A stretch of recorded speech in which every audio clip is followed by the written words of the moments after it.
Class 6 का chapter number 5 understanding elementary shapes, इसका introduction करेंगे आज हम इस वीडियो में, ताकि जब हम सारी एक्सरसाइज इसकी सॉल्व करें हमें इसकी एक्सरसाइज सॉल्व करने में कोई भी प्रॉब्लम ना हो। हमें पहले से ही सारे बेसिक इसके पता होने चाहिए। जो मैंने इसकी एक्सरसाइज सॉल्व करी है उससे पहले भी मैंने हर एक्सरसाइज से पहले इसके बेसिक्स जो है वो आपको बताए हैं। आज हम सभी एक्सरसाइज के एक साथ बेसिक समझेंगे। सबसे पहले है मेजरिंग लाइन सेगमेंट। अब मेजरिंग लाइन सेगमेंट इसमें क्या है? मेजरिंग लाइन सेगमेंट में इन्होंने 3 बताए हुए हैं हमें, comparison by observation, comparison by tracing और comparison using ruler and divider. यानी कि हमें इसमें क्या मेजर करना है? Line segment. तो सबसे पहले तो हमें यही पता होना चाहिए कि जो लाइन सेगमेंट है वो क्या होता है। लाइन सेगमेंट जब हम स्केल की हेल्प से एक लाइन ड्रॉ करते हैं, अगर हमने मान लीजिए यहाँ पे 4 सेंटीमीटर लाइन ड्रॉ करी है, तो यहाँ पे जब हम लाइन ड्रॉ करते हैं किसी मेजरमेंट के साथ, जब हम लाइन ड्रॉ करते हैं 4 सेंटीमीटर, 5 सेंटीमीटर, 7 सेंटीमीटर, तो उसके बाद क्या होता है? तो हमारी लाइन एक्सटेंड नहीं हो सकती। फिर तो लाइन यहां से भी एक्सटेंड नहीं हो सकती और यहां से भी एक्सटेंड नहीं हो सकती, तो वो हमारा लाइन सेगमेंट होता है। लाइन सेगमेंट में 2 एंड पॉइंट्स होते हैं, ये दोनों एंड पॉइंट है। अब हमारी लाइन एक्सटेंड नहीं हो सकती, तो ये लाइन सेगमेंट होती है। ऐसे कंपैरिजन बाय ऑब्जर्वेशन, अगर मैं 2 लाइन सेगमेंट ड्रॉ कर लेती हूँ यहाँ पर, जैसे ये ए और बी, और ये मैंने एक लाइन ड्रॉ कर ली सी और डी, तो आप देख के ही पता कर सकते हैं कि इन दोनों में से कौन सी लाइन जो है वो बड़ी है, जिसको हम कंपैरिजन बाय ऑब्जर्वेशन कहते हैं, यानी कि देख के ही बताना। सेकंड, मान लीजिए यहाँ पे अगर मैंने ऐसी लाइन एक ड्रॉ कर रखी है, छोटी लाइन भी ड्रॉ कर रखी है, और इसको हमने ऐसे, ये 2 लाइंस है। अब हमने कंपैरिजन बाय ट्रेसिंग, हम इसे ट्रेसिंग पेपर होता है, ट्रेसिंग पेपर से भी हम जो है पता कर सकते हैं कौन सी लाइन बड़ी है और कौन सी लाइन छोटी। देख के तो हम बता ही सकते हैं, अगर हमें ट्रेस करके पता करना है तब भी हम ट्रेसिंग पेपर के ऊपर लाइन ड्रॉ करके मेजरमेंट रख के उसको दूसरे पेपर मान लीजिए आपने इस लाइन के साथ ट्रेसिंग पेपर से आपने ट्रेस कर लिया, फिर उस पेपर को जब आप इसके ऊपर रखेंगे तो आपको पता चल जाएगा कि ये लाइन बड़ी है, ये लाइन बड़ी है। ठीक है, ट्रेसिंग पेपर से भी आप पता कर सकते हैं। उसके बाद आप लाइन को रूलर और डिवाइडर की हेल्प से भी जो है यूज करके पता चलता है आपको कौन सी लाइन बड़ी है, कौन सी छोटी है। स्केल से, यानी कि रूलर से तो आपने बहुत बार पता किया होगा कि कौन सी लाइन बड़ी है, कौन सी छोटी, वो आपको देखना भी आता होगा कि हम लाइन कैसे चेक करते हैं, लाइन छोटी और बड़ी। डिवाइडर से भी जो है आप लाइन को चेक कर सकते हैं। डिवाइडर के अंदर 2 पॉइंट होते हैं, वो दोनों पॉइंट को, जैसे मान लीजिए आपने यहाँ पे एक पॉइंट रख दिया डिवाइडर का, दूसरा पॉइंट यहाँ पे रख दिया, तो जितना वो ओपन हो गया है उतना ही पॉइंट आप स्टार्टिंग पे रख देंगे। तो मान लीजिए आपका वो यहां पर अगर आ जाता है तो आपको पता चल जाएगा कि कौन सी लाइन छोटी है, कौन सी लाइन बड़ी है। इट मीन्स ये लाइन हमारी बड़ी है और ये छोटी है। तो ये सब सिंपल सा इन्होंने स्टार्टिंग में थोड़ा इंट्रोडक्शन बता रखा है कि ऑब्जर्वेशन से पता करना लाइन के बारे में, ट्रेसिंग पेपर से आप पता कर सकते हो लाइन छोटी है बड़ी है, या स्केल्स या डिवाइडर को यूज करके आप पता लगा सकते हो कौन सी लाइन छोटी है और बड़ी है। आगे समझते हैं इसके अंदर नेक्स्ट पॉइंट, एंगल्स। एंगल्स के बारे में समझते हैं कि एंगल्स किस तरीके से। एंगल्स देखो 3 तरह के हैं, राइट एंगल्स, स्ट्रेट एंगल्स और कंप्लीट एंगल। राइट एंगल कौन सा होता है? स्ट्रेट एंगल और कंप्लीट एंगल। राइट एंगल हमारा होता है 90 डिग्री का, स्ट्रेट एंगल होता है हमारा 180 डिग्री का, और कंप्लीट एंगल होता है हमारा 360 डिग्री का। ठीक है, इसको आज हम समझेंगे एक क्लॉकवाइज, क्लॉक की हेल्प से समझेंगे, और जो हम साइड्स देखते हैं नॉर्थ, ईस्ट, वेस्ट, साउथ, इससे हम समझेंगे कि एंगल्स हमारे किस तरीके से होते हैं। सबसे पहले तो मैं आपको ये बताना चाहूंगी, जो राइट एंगल होता है वो हमारा इस तरीके से बनता है, स्ट्रेट लाइन से, यानी कि एक लाइन के ऊपर जब हमारा इस ऐसी पोजीशन में बना होता है तो ये हमारा 90 डिग्री का एंगल होता है। ठीक है, अब ये इस तरीके से बना हो, चाहे लाइन के बिल्कुल बीच में ऐसे बना हो, तो इधर वाला भी 90 डिग्री का होगा। अगर इधर वाले एंगल की बात होगी तो इस साइड भी 90 डिग्री का बन रहा है। 180 डिग्री का एंगल जिसे स्ट्रेट एंगल कहते हैं, वो हमारा बिल्कुल स्ट्रेट होता है। या तो हमारा ये ऊपर की साइड ऐसे बनेगा, ये 180 डिग्री है, नहीं तो ये हमारा ये नीचे की साइड ऐसे भी बन सकता है, ये भी 180 डिग्री है, नहीं तो ये हमारा इस तरीके से ऐसे भी बन सकता है, ये भी हमारा 180 डिग्री का एंगल है जो स्ट्रेट लाइन पे बनता है। ठीक है, 360 डिग्री यानी कि कंप्लीट एंगल, पूरा सर्कल, पूरा रेवोल्यूशन अगर होता है, पूरा सर्कल होता है, तो वो हमारा 360 डिग्री का एंगल बनता है। जैसे कि मान लीजिए ये एक लाइन है और उस पे ये हमारा जो एंगल है इस तरीके से पूरा 360 डिग्री का होता है। अब इसको सबसे पहले हम समझ लेते हैं साइड्स पे, जैसे कि हमारी नॉर्थ, ईस्ट और वेस्ट ये साइड्स होती हैं, ठीक है। तो इसको हम यहां लिख लेते हैं नॉर्थ, ईस्ट, साउथ और ये वेस्ट। अगर हमें नॉर्थ से ईस्ट की तरफ आना है, अगर हम यहां से चलेंगे और यहां हम ईस्ट पे पहुंचेंगे, तो ये हमारा कौन सा एंगल बन रहा है? ये हमारा 90 डिग्री का जो है एंगल बन रहा है ऐसे, ठीक है। ये हमारा कौन सा एंगल बन रहा है? 90 डिग्री का एंगल, जैसे कि मैंने आपको यहां बताया। ऐसे हमें ईस्ट से साउथ की तरफ आना है तो भी हमारा 90 डिग्री का एंगल बनेगा इस तरफ ऐसे। अगर हमें साउथ से वेस्ट की तरफ जाना है तो भी हमारा 90 डिग्री का एंगल बनेगा इस तरीके से। अगर हमें वेस्ट से नॉर्थ की तरफ जाना है तब भी हमारा 90 डिग्री का एंगल बनेगा ऐसे इस साइड पे, ठीक है। तो ये हर एक साइड से जब हम जा रहे हैं तो कितने डिग्री का एंगल बन रहा है? 90 डिग्री का एंगल बन रहा है। जब हम नॉर्थ से ईस्ट की साइड पे आए तो हमारे 90 डिग्री का एंगल बना। अगर हमें नॉर्थ से साउथ आना है, इधर से साउथ तक आना है, तो हमारा कितने डिग्री का एंगल बनेगा? यहाँ पे भी 90 है, यहाँ पे भी, तो 90 प्लस 90 कितना हो जाएगा? 180 डिग्री। यानी कि ये पूरा का पूरा जो है हमारा 180 डिग्री का एंगल बनेगा, ठीक है।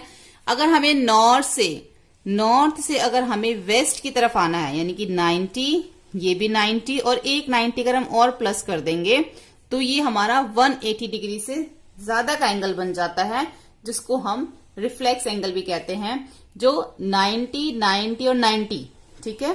तो इस तरीके से हमारा एक रिफ्लेक्स एंगल भी बन जाता है। और अगर हम पूरा चक्कर काट लेते हैं तो ये हमारा एक कंप्लीट एंगल जो है वो फिर हो जाता है, जो कि 360 डिग्री का होता है, पूरा एक चक्कर, पूरा रेवोल्यूशन। यहां तक अगर आपको साउथ से सिर्फ वेस्ट की तरफ जाना है तो आपका 90 डिग्री बनेगा। अगर आप सिर्फ एक राउंड लेते हैं तो 90 डिग्री, 2 राउंड लेते हैं तो 180 डिग्री यानी कि स्ट्रेट एंगल, 3 में आपका रिफ्लेक्स एंगल बन जाता है, और अगर आप कंप्लीट राउंड लेते हैं तो 360 डिग्री आपका कंप्लीट एंगल बन जाता है, ठीक है। अब ये जो नॉर्थ से ईस्ट की तरफ है 1, तो आपका जो टोटल है वो कितना है? 360 डिग्री। तो आपने जब नॉर्थ से ईस्ट की तरफ आया तो आपने 90 डिग्री लिया, तो 90 डिग्री को 360 से डिवाइड करोगे आप तो 0 से 0 कट हो जाएगी, 1 और 9 4 से 36, यानी कि कितना हो गया? ये 1/4 हो गया। अगर आपने नॉर्थ से अब साउथ की तरफ आते हैं तो 90 प्लस 90 180, यानी कि आपका 180 डिग्री का है, तो 180 अपॉन में 360, तो 0 से 0 कट, 18 1 जा 18, 18 2 जा 36, तो ये आपका हो जाता है 1/2। स्ट्रेट एंगल आपका क्या हो गया? 1/2। राइट एंगल हो गया आपका 1/4। इसी तरीके से अगर आप यहां पे नॉर्थ, ईस्ट और साउथ लेते हो तो आपके कितना हो जाता है? ये आपका हो जाएगा 270, 90, 90 और 90 मिला के कितना हो गया? 270 अपॉन में 360, तो 0 से 0 आपका कट हो जाएगा। तो कौन से टेबल से जाएगा? ये आपका 9 के टेबल से जाएगा। 9 3 जा 27 और 9 4 जा 34, तो कितना हो जाएगा? ये आपका 3/4। और यहां पे आपका ये कंप्लीट हो जाएगा, कंप्लीट एंगल, जिसमें 300 अगर आप करते हो ये पूरा कंप्लीट है। यानी कि आपको ये याद रखना है, नॉर्थ से ईस्ट एक आपका 1/4 है, नॉर्थ से साउथ 1/2, और नॉर्थ से अगर आप वेस्ट तक जाते हैं तो आपका 3/4 होता है। और पूरा एक चक्कर नॉर्थ से नॉर्थ में जाते हैं तो आपका कंप्लीट एंगल हो जाता है, ठीक है। सेकेंड हम इसको समझ लेते हैं क्लॉक से, ठीक है। यहाँ पे हम एक क्लॉक बना लेते हैं। क्लॉक पे हमारे एंगल्स कैसे बनते हैं? यहाँ पे 12, 3, 6 और ये 9। यहाँ पे हमारा 1 हो गया, 2, 4, 5, 7, 8, 10 और 11। अब हमें यहाँ पे एक राइट एंगल बनाना है, ठीक है। राइट एंगल जैसे मैंने यहाँ से 12 से 3 पे बनाया तो ये हमारा क्या बन गया? एक राइट एंगल बन गया। हमें क्लॉक में हमेशा ध्यान रखना है कि जब भी हमारा राइट एंगल बनता है तो उसमें हमारे देखो, अगर हम 12 से 1 तक की बात करें तो इसके बीच में 30 डिग्री का गैप है, फिर 1 से 2 में भी 30 डिग्री का, और 2 से 3 में भी 30 डिग्री का गैप है। तो 3 30 डिग्री जब मिल जाएंगे तो क्या बन जाएगा? एक 90 डिग्री बन जाएगा हमारा एक, ठीक है। तो हमेशा जब भी हमने क्लॉक के अंदर 90 डिग्री का एंगल बनाना है, जरूरी नहीं वो 12 और 3 पे बनेगा, वो कहीं पे भी बन सकता है, वो आपका यहाँ पे भी बन सकता है। अगर आप मान लीजिए 7 से बनाते हैं, यहां से 7 हो गया, आप बस ये ध्यान रख लीजिए 3 उसके अंदर जो है आने चाहिए। 7 से 8 1 हो गया, 8 से 9 2 और 9 से 10 3। यानी कि आपका जो है इस तरीके से भी यहाँ पे आपका ये राइट एंगल जो है इस तरीके से बन सकता है। ये आपका 7 पे आ गया इधर, और यहाँ पे आपका ये 10 पे आ गया। ठीक है, ये 10 पे आ गया, तो ये भी राइट एंगल है। ये जरूरी नहीं कि सीधी ही लाइन होनी चाहिए तभी राइट एंगल बनता, नहीं, उसके अंदर जो है इस तरीके से ये भी आपका जो है एक 90 डिग्री का एंगल बन गया, क्योंकि इन देखो 7 से 8 के बीच में 30 डिग्री का डिस्टेंस, 8 से 9 के बीच में, 9 से 10 के बीच में 30 प्लस 60 30 90 डिग्री का हो गया। तो 90 डिग्री का एंगल आप किसी भी तरीके से बना सकते हैं क्लॉक में, सिर्फ आपको ध्यान रखना है कि उसमें इस तरीके से 3 आने चाहिए, 7 to 8, 8 to 9, 9 to 10। वो आप कहीं पे भी फिर आप बना सकते हो 3 का गैप देके, जैसे कि हमने यहां बनाया, यहां बनाया। ऐसे ही हम अगर क्लॉक में बात करें स्ट्रेट एंगल की, तो स्ट्रेट एंगल भी बनाना बहुत इजी है क्लॉक में।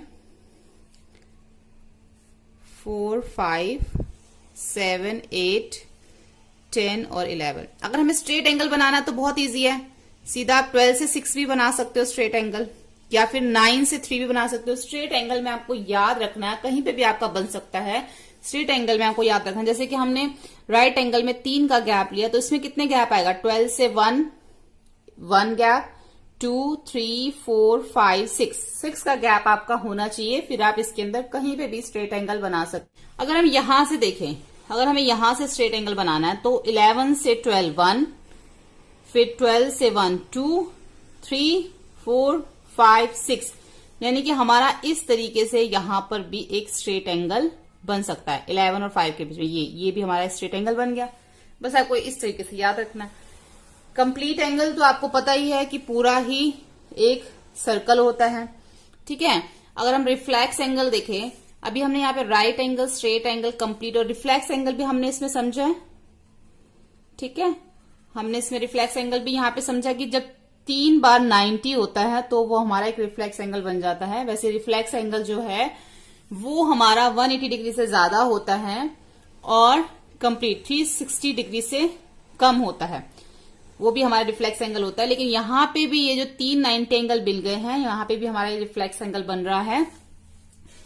तो ये हम यहाँ पे भी हम रिफ्लेक्स एंगल बना सकते हैं क्लॉक के अंदर भी, जैसे 12, 3, 6 और ये 9, 1, 2, 4, 5, 7, 8, 10 और 11।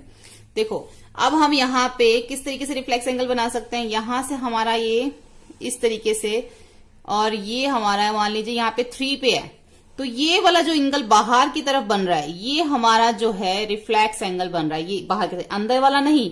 अगर हम अंदर वाला देखें तो 90 डिग्री बनेगा, बाहर वाला देखें क्योंकि टोटल एंगल कितना होता है 360 में से ये वाला जो एंगल है 90 डिग्री, ये तो हमने माइनस कर दिया, तो बचेगा क्या, 270 डिग्री बचेगा।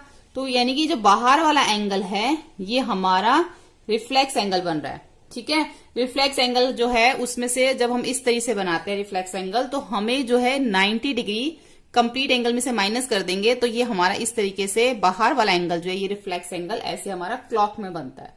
ठीक है, यानी कि कौन से एंगल की बात हो रही है, यहाँ ये यहाँ एंगल बना कहाँ है, 12 से 3 के बीच में नहीं बना एंगल, ये बना, ये जो बाहर ये सारा है, यानी कि आपने यहां से शुरू किया एंगल, और ये वाला जो पूरा बाहर वाले की बात हो रही है यहां तक 3 तक पूरा, 12 से आगे से नहीं जाना आपने, यहां से पीछे से 12 से यहां से लेके यहां तक ये पूरा एक एंगल बना है जो कि 270 डिग्री का एंगल बना है हमारा। ठीक है, अब हम आगे समझते हैं। अब हम आगे देखते हैं एंगल्स में एक्यूट, ऑब्ट्यूस और रिफ्लेक्स। ठीक है, एक्यूट एंगल कौन से होते हैं, ऑब्ट्यूस एंगल और रिफ्लेक्स एंगल कौन से होते हैं। एक्यूट एंगल जो होते हैं वो लेस देन 90 डिग्री होते हैं, और एंगल्स कैसे बनाते हैं वो भी हम देखेंगे। Acute angle less than 90 degree होते हैं, obtuse angle more than 90 degree होते हैं, और लेस देन 180 डिग्री, यानी कि 90 से ज्यादा होगा और 180 से कम होगा। और रिफ्लेक्स एंगल जो है वो मोर देन 180 और लेस देन 360 डिग्री होगा। ठीक है, अब ये हम इसको बनाएंगे किस तरीके से, हम यहाँ पे इसको देख लेते हैं कि किस तरीके से एंगल्स बनते हैं। सबसे पहले हम जो है एक्यूट एंगल, सबसे पहले आपको ये पता होना चाहिए कि 90 डिग्री का जो एंगल है वो कैसे बनता है। देखो ये आपका प्रोटेक्टर है, प्रोटेक्टर के बिल्कुल बीच में आपका 90 डिग्री आता है। ये आपके बिल्कुल सेंटर में जो पॉइंट है, ये इस लाइन के ऊपर जो हम लाइन ड्रॉ करते हैं वो हमें बिल्कुल इसके ऊपर रखनी होती है। अगर हम लेफ्ट हैंड साइड पे एंगल्स बना रहे हैं, इस साइड पे लेफ्ट हैंड साइड पे एंगल्स बना रहे हैं कैसे, तो हमें नीचे वाले नंबर्स लेने होते हैं। अगर हम राइट हैंड साइड पे एंगल बना रहे हैं तो हम ऊपर वाले लेते हैं। कैसे, पहले मैं आपको दिखा देती हूँ। इस तरीके से एक लाइन ड्रॉ कर लीजिए और जहां से ये लाइन स्टार्ट होती है, ये जो पॉइंट है, ठीक है, इसको आपने इसके ऊपर बिल्कुल रखना है। ऐसे इसके ऊपर आपने इसको बिल्कुल सेट करना है इस तरीके से, ठीक है। अब आपने मान लीजिए एक्यूट एंगल बनाना है। एक्यूट एंगल जो है वो लेस देन 90 डिग्री, यानी कि 90 हमारा इधर आ रहा है और हमने सब नीचे वाले देखने हैं क्योंकि हम लेफ्ट हैंड साइड पे एंगल बना रहे हैं। तो ये सारे 80, 70, 75, 60, 65 ये सब एक्यूट है। इसमें सब जो भी बनाएंगे, जैसे मैंने 65 बना देती हूँ या 50 बना देती हूँ यहाँ पर, तो ये हमारा एक्यूट एंगल में आएगा। समझ आ गया आपको? ये बहुत सिंपल है, 90 से कम, ठीक है। यह हमारा हो गया एक्यूट एंगल, जो कि मैंने ये 50 डिग्री का बनाया है। अगर आप लेफ्ट हैंड साइड पे बनाते हैं इस साइड पे, तो ऊपर वाले जितने भी एंगल्स होंगे 90 से कम ऊपर वाले, ये इधर वाले हैं, ये सारे हमारे एक्यूट में आएंगे, ठीक है। अब हमें अगर हम ऑब्ट्यूज एंगल बनाते हैं तो मोर देन 90 होगा हमारा और लेस देन 180 डिग्री होगा, ठीक है। अब 90 हमारा कहाँ है, ये मोर देन 90 बोला था मैंने, तो 90 से मोर ज्यादा कहाँ है, ये सारे जो हैं वो 90 से ज्यादा है, 100, 105, 110, ये सब हमारे ऑब्ट्यूज एंगल में आ जाएंगे नीचे वाले। अगर आप लेफ्ट हैंड साइड पे बनाते हैं, अगर आप राइट हैंड साइड पे एंगल बनाते हैं तो ये जो ऊपर वाले हैं ये सारे जो हैं ऑब्ट्यूज में आ जाएंगे। अभी मैं लेफ्ट हैंड साइड पे बना रही हूं तो मेरे जो है इस साइड पे ये सारे जो हैं 100, 105 ये सब आ जाएंगे ऑब्ट्यूज में। जैसे मैं 140 पे बना देती हूं तो ये हमारा हो जाएगा ऑब्ट्यूज एंगल, ठीक है। इस तरीके से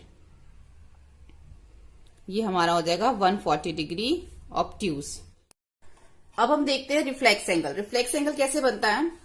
रिफ्लेक्स एंगल के लिए भी पहले आप एक लाइन ड्रॉ कर लेंगे, ठीक है। उसमें भी एक पॉइंट जहां पे आपने वो एंगल बनाना है। उसके बाद अगर हमें 220 डिग्री का रिफ्लेक्स एंगल बनाना है तो ये कैसे बनाएंगे? हमें क्या करना होगा, पहले 360 में से, कंप्लीट एंगल में से 220 को हमें माइनस करना पड़ेगा, ठीक है। 6 में से 2 माइनस करेंगे 4, 3 में से 2 माइनस करेंगे 1, कितना आ गया 140 डिग्री। यानी कि हमें इसके ऊपर 140 डिग्री का एंगल बनाना पड़ेगा। वो तब हमारा जो है 140 डिग्री के ऊपर हम एंगल बनेंगे तो हमारा 220 डिग्री का एंगल बनेगा। कैसे? देखो, इसको हम जो है इस तरीके से रखेंगे ऐसे, और जहां पे हमारा 140 आ रहा है, हमारा 140 कहाँ आ रहा है, यहां आ रहा है हमारा 140, ठीक है। यहां पे हमारा 140 आ रहा है तो इस पे हम लाइन ड्रॉ कर लेंगे इस तरीके से, ठीक है। तो ये जो एंगल हमारा बना है, ये ऊपर ये एंगल जो हमारा बना है ये हमारा 220 डिग्री का एंगल बना है, ठीक है। जो रिफ्लेक्स एंगल हम बनाते हैं वो हम इस तरीके से बनाते हैं, ठीक है। इस तरीके से हमारा एंगल बना है। कई बार हमारे पास इस तरीके से एंगल होता है, तो यहाँ जब रिफ्लेक्स एंगल की बात होगी तो ये जो बाहर वाला एंगल है इसकी बात होती है। जैसे कि मैंने आपको क्लॉक वाले में भी समझाया कि ये जो एंगल बाहर का होगा ये हमारा जो है रिफ्लेक्स एंगल होगा, ठीक है। अब हम देखते हैं मेजरिंग एंगल। वैसे मैं आपको बता चुकी हूँ कि एंगल्स कैसे बनते हैं, फिर भी मैं आपको दोबारा बता देती हूँ। कोई भी आप लाइन ड्रॉ कर लीजिए। जब भी हमें कोई एंगल बनाना होता है सबसे पहले हमें उसकी लाइन ड्रॉ करनी होती है। एक पॉइंट, आप बीच में भी एंगल बना सकते हैं, राइट हैंड साइड पे भी या लेफ्ट हैंड साइड पे भी। जैसे हम ये इसको लेफ्ट हैंड साइड पे बनाएंगे तो इसके पॉइंट को हम यहाँ पर रख देंगे, और जितने भी डिग्री का आपको एंगल बनाना है आप यहां से उतने डिग्री का एंगल बना सकते हैं। 10, 15, 20, 30, 40, 50। जैसे यहाँ पे मैं 70 डिग्री का एंगल बना रही हूं तो आप इसको बस इससे आपने इसको मिला देना है, ये आपका एंगल बन जाएगा 70 डिग्री का, ठीक है। उसके बाद आपने नेम दे देना है ABC।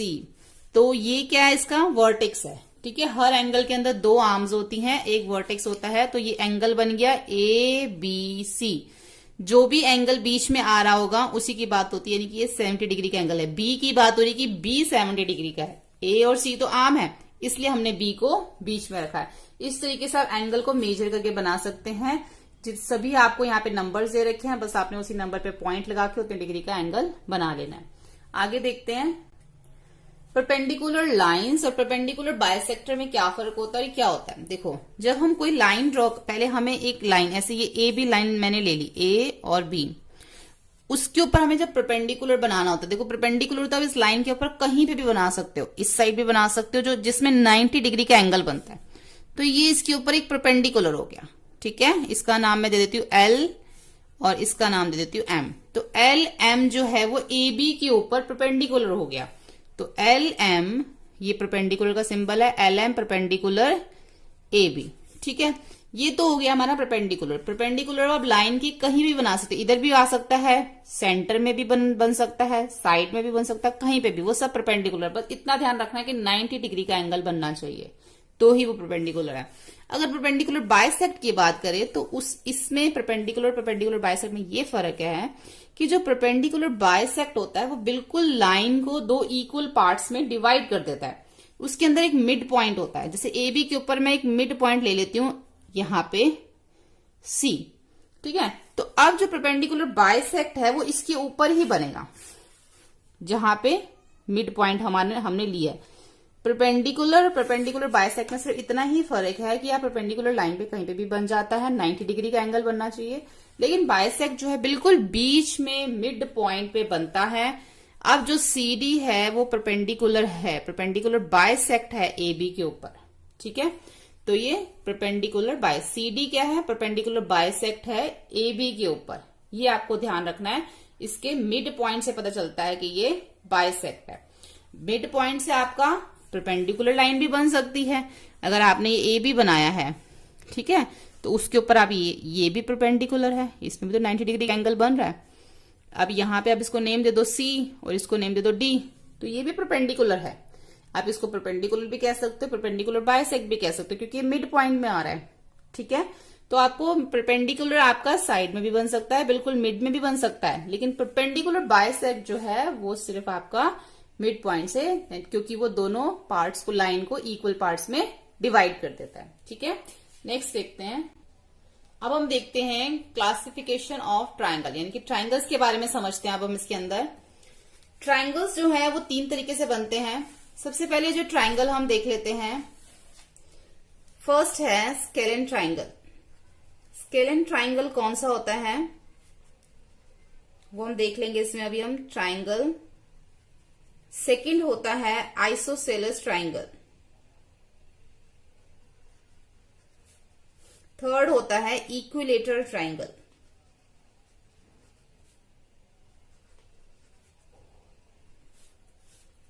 अब स्केलेन ट्राइंगल कौन सा होता है? स्केलेन ट्राइंगल वो होता है जिसकी कोई भी साइड इक्वल नहीं होती। जैसे मान लीजिए मैंने यहाँ पे एक ट्राइंगल बनाया, ठीक है, ये मैंने बनाया, ये 5 सेंटीमीटर है, ये 3 सेंटीमीटर है और ये 4 सेंटीमीटर है, ये तीनों साइड्स अलग हैं, तो ये हमारा स्केलेन ट्राइंगल होगा। आइसोसेलेस ट्राइंगल वो होता है जिसमें हमारी 2 साइड्स इक्वल होती हैं। जैसे कि ये मान लीजिए ये भी 4 सेंटीमीटर है, ये भी 4 सेंटीमीटर है और ये 3 सेंटीमीटर है, तो 2 साइड इक्वल है। ऐसे इक्वलेटर ट्राइंगल होता है जिसमें तीनों साइड्स जो है वो इक्वल होते हैं। अगर ये 3 है तो ये भी 3 है और ये भी 3 है, तीनों साइड इक्वल हो तो वो हमारा इक्वलेटर ट्राइंगल होता है, ठीक है। स्केलेन ट्राइंगल जिसकी कोई भी साइड इक्वल नहीं होती। आइसोसेलेस जिसके अंदर 2 साइड इक्वल होती है, कोई भी 2 हो सकती है वो। इक्विलेटर जिसमें तीनों साइड्स इक्वल होती हैं।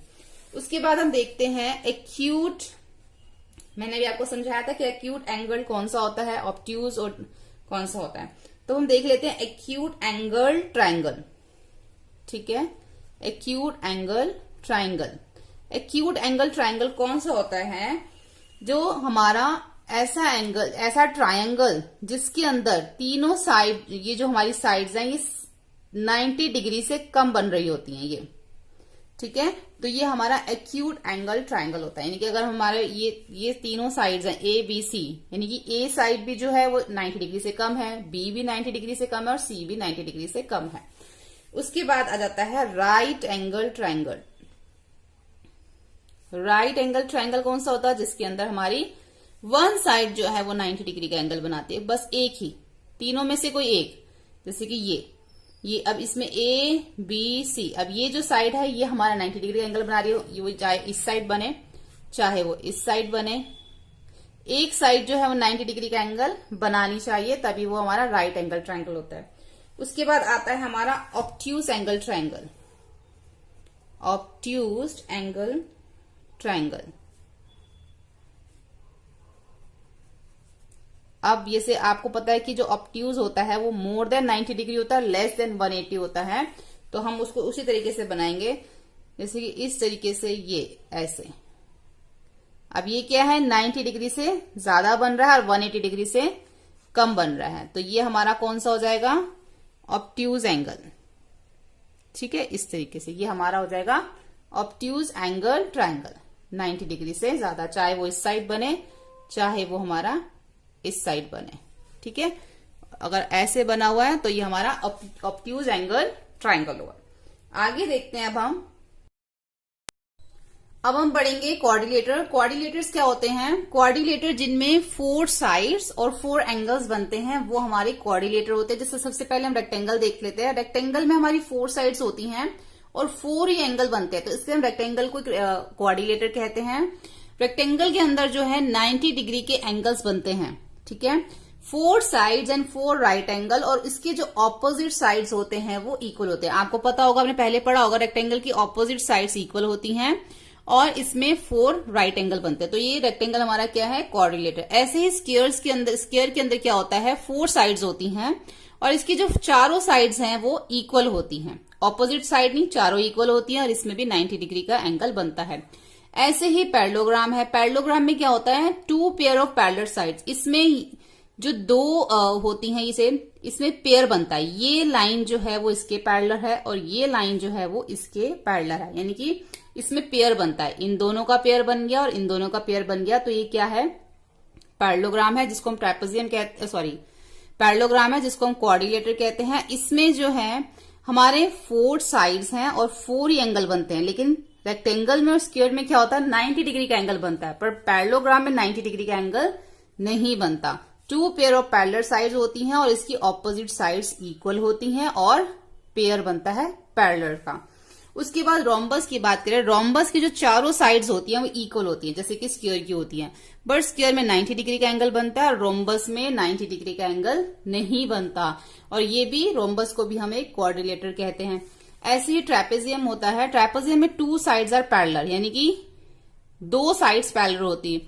2 साइड्स, कोई भी 2 साइड जो इसमें पैरेलल होगी, जैसे ये जो है वो इसके पैरेलल है, अब ये जो है इसके पैरेलल नहीं है, ये जो है साइड इसके पैरेलल है, तो उसको हम ट्रेपेजियम कहते हैं। और जो ट्रेपेजियम होता है उसको भी हम क्वाड्रिलेटर ही बोलते हैं, क्योंकि इसमें भी 4 साइड्स हैं।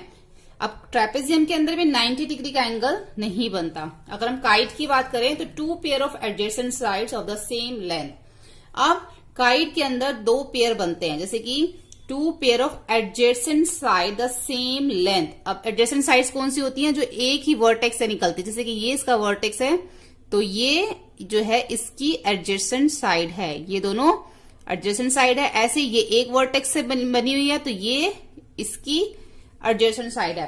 अब ये भी क्या है, इसमें भी 4 साइड्स हैं और इसमें भी 4 एंगल्स बन रहे हैं, तो ये भी हमारा क्वाड्रिलेटर है, यानी कि जिसमें 4 साइड्स और 4 एंगल्स बनते हैं वो हमारा क्वाड्रिलेटर होता है, जैसे कि अभी हमने इन सब में पढ़ा। अब हम पढ़ेंगे पॉलीगन्स। पहले हम ये समझ लेते हैं कि पॉलीगन्स क्या होते हैं। पॉलीगन क्लोज फिगर होती है जो हमारी लाइन सेगमेंट से बनती है, वही हमारे पॉलीगन्स होते हैं। जैसे जितने भी यहाँ पे मैंने फिगर बनाए हुए हैं ये सब हमारे लाइन सेगमेंट से बने हुए हैं और ये सब क्लोज्ड फिगर हैं, तो ये हमारे पॉलीगन्स हैं, इनमें कोई कर्व नहीं है। सबसे पहले हम ट्राइंगल देख लेते हैं। ट्राइंगल में हमारी 3 साइड्स होती हैं, तो ये हमारा क्या है, पॉलीगन है, ठीक है, क्योंकि लाइन सेगमेंट से बना है। ऐसे ही 4 साइड्स वाले फिगर जो क्वाड्रिलेटर होते हैं वो हमारे सारे पॉलीगन्स होते हैं। अब क्वाड्रिलेटर में बहुत सारे आते हैं, अब ये सब क्या, ये इसको हम पॉलीगन कहते हैं। उसके बाद पेंटागन, 5 साइड्स, ये भी हमारा पॉलीगन है। 6 साइड हेक्सागन।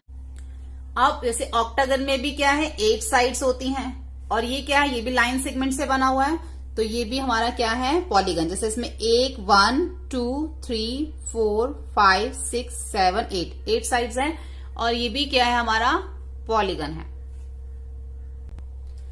अब हम देखेंगे कि 3 डायमेंशनल शेप्स कौन सी होती हैं। 3 डायमेंशनल शेप्स वो होती हैं जिसके अंदर फेसेस, एजेस और वर्टेक्स होते हैं। फेस, एज और वर्टेक्स होते हैं, वही हमारी जो है वो 3 डायमेंशनल फिगर होती है। अब कौन कौन सी होती है हम देखते हैं। जैसे मैंने यहाँ पे कुछ फिगर्स बनाई हैं, इन फिगर्स के अंदर हमें देखना है कि अब इनमें से ये जो, जैसे सबसे पहले जैसे मैंने एक क्यूब बनाया है, क्यूब के अंदर फेस, एज और वर्टेक्स, जिस भी फिगर में फेसेस, एजेस और वर्टेक्स होते हैं वो हमारे 3 डायमेंशनल शेप्स होती हैं। जैसे कि ये हमारा सबसे पहले क्या है, क्यूबॉइड। अब इसके अंदर कितने फेस जो हमें दिखते हैं, यानी कि इसके फेसेस हैं और इसके एजेस भी है। एजेस ये इसके जो है वो एजेस हैं और इसके वर्टेक्स क्या है, ये इसके जो है वो वर्टेक्स है। ठीक है, तो ये क्या है, हमारा 3 डायमेंशनल शेप है। ऐसे ही क्यूबॉइड के अंदर फेसेस होते हैं जो हमें दिखते हैं, एजेस होती हैं और वर्टेक्स होते हैं। ऐसे ही सिलेंडर के अंदर फेस होता है, ये फेस है इसका और ये इसकी एजेस हैं। ठीक है, ये इसके जो है ये इसके एजेस हैं। ऐसे ही कोन के अंदर, अब सिलेंडर के अंदर कोई भी वर्टेक्स नहीं होता, एजेस और फेस होता है क्योंकि इसका कोई कोना नहीं होता। अब जो कोन होती है उसमें एक वर्टेक्स होता है, फेस होता है और एजेस होते हैं। ठीक है, ऐसे अगर पिरामिड देखें तो पिरामिड में क्या है, वर्टेक्स भी है, फेसेस भी हैं और एजेस भी हैं। जिस भी फिगर के अंदर आपके फेसेस होते हैं, एजेस होते हैं, वर्टेक्स होते हैं, वही हमारे 3 डायमेंशनल शेप्स होते हैं।